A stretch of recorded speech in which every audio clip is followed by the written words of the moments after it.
What's up guys, and welcome back to One Life Cars. My name's Sam Clark and you join me today inside the Ford Transit Connect Mark 1 for a quick tutorial on how to remove and replace the door card. Dead easy job. You only really need a couple of tools and you need to get it off to get to things like door lock mechanism, window mechanism or motor if you've got electric windows. On these, the mirror adjustments also there. So I'm going to show you guys how to get it off, where all the little hidden bolts are and stuff, and put it back on, and what tools you need to do that. We're going to be doing the passenger side today. That's the side I need off. Guys, if you're new to the channel, this is One Life Cars, where we do car and van tutorials. If you've got a request you'd like for your own car or van, let me know in the comments and I'll try and make it happen, even if it's a car you've not already seen on the channel. So if you're new, hit that subscribe button and let's crack on with the video. Right guys, door card removal on the Ford Transit Connect Mark 1. Dead easy on this. You only need two tools, two screwdrivers. You're going to want a medium size sort of PZ2 Phillips and a small flathead. The flathead's just to get a couple of blanking plates off, the Phillips for the screws. So first things first, you've got 3 Phillips screws down the side and 3 down the other side. It's a bit tight to see in there because that's as wide as the door opens. Just get around here there. As you can see, just like the same as the other side. And there's also 3 underneath. 1, 2 and 3. So they're sort of all the external mounting screws that hold it in. And then if you look where your door handle is, you'll see a little blanking plate there.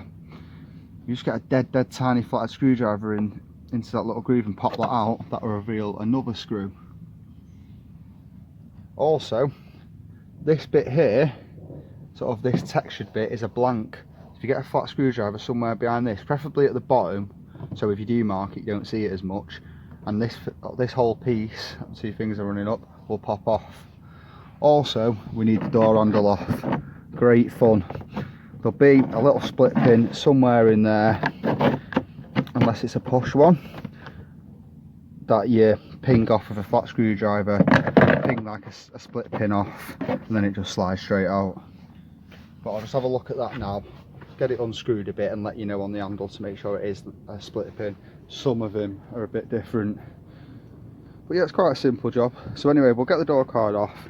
Just remember that you're going to have a wire connected to your speaker. This bit's going to be connected up by the cable underneath. So we're going to have to remove a few more things as we remove the door card. But I'll show you that as and when we do it. So we have all our mounting screws out. So there's 9 screws in total around the outside. 3 on this side, 3 along the bottom and 3 up this side round here. Might need a stubby screwdriver for that top one. It's a bit awkward to get to with a normal size screwdriver. Also, we've got the blanking plate off in here and took that screw out. The blanking plate off the handle, and there's a screw right down there as you can see, and one up here, but I've already took them off. As for the window handle, now I'm not sure if this should have had a split pin on it. It didn't, it just pulled straight off with a bit of a pop. I'm not sure if that's how they are or it should have had a pin on it, but normally they have a little split pin that catches the handle. You have to pop off to get the handle off and then obviously put it back on when you replace it. But the handle never fell off of me and it just pops off with a bit of force, so that just might be how they are. I'm not sure on that. Anyway, so the door card's loose. So to get it off, we're going to sort of pull it out from the bottom and then push it up, because there's always a ridge here that sort of sits onto the frame of the door at the top. So what you don't want to do is rip the whole thing off, because remember there's a wire connected to this speaker and cables connected to this little dongle here, whatever you call it, that adjusts the mirrors. So from the bottom I'm going to pull out, and this will just be one hand, it's quite easy to do, and then push up.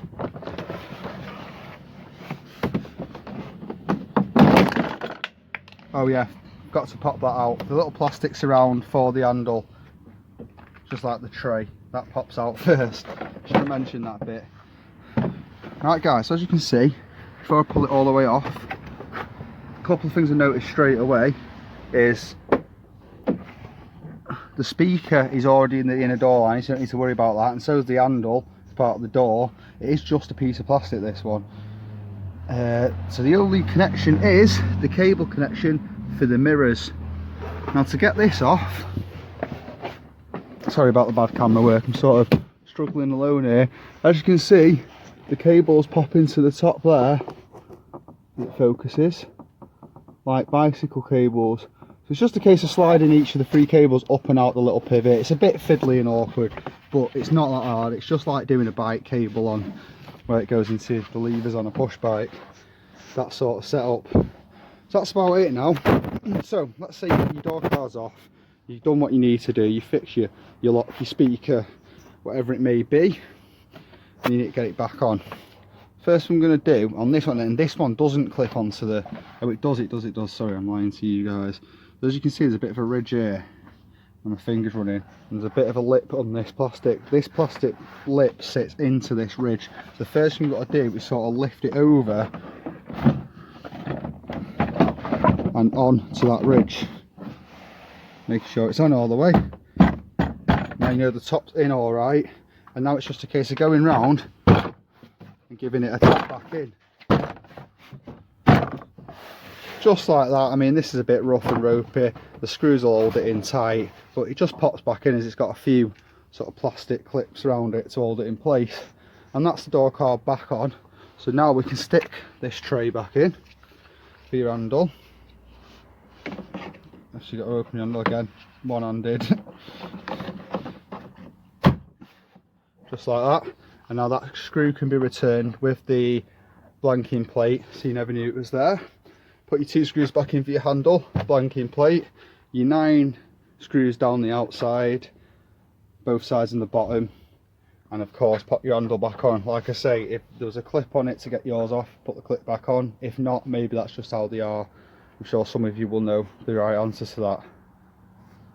And that is how to remove and replace the door car. Alright guys, you join me in a dark car. I'm actually not in the van we've just been filming now, as the ending I did do wasn't the best, so I'm going to redo it here in even worse lighting than the one I've just done. But anyway, to the point, thanks for watching the video. I hope you liked it. If you did, please hit that thumbs up button. If you're new to the channel, you like cars and vans, you like this sort of content, you want to learn a bit about them yourself, hit that subscribe button and join us today.